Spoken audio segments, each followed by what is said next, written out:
মালদাতে ভাতার দাবিতে মৃৎশিল্পী সংগঠনের ডেপুটেশন মানিকচক বিডিওকে।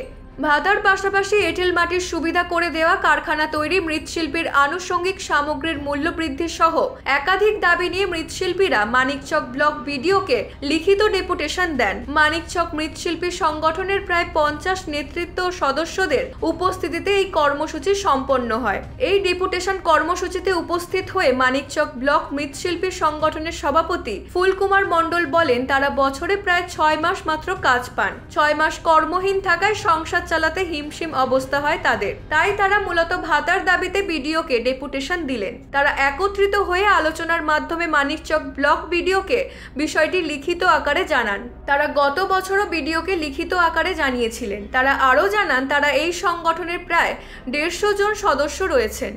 বিক্ষোভ সমাবেশ করেছি, বিডিও সাহেবকে এর আগে লিখিতভাবে জানিয়েছি।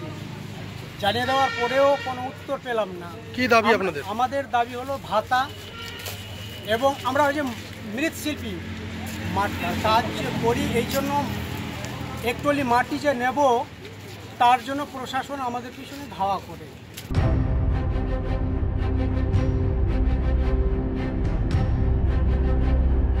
মালদা থেকে বলাই পোদ্দারের রিপোর্ট, ইউ বাংলা টিভি।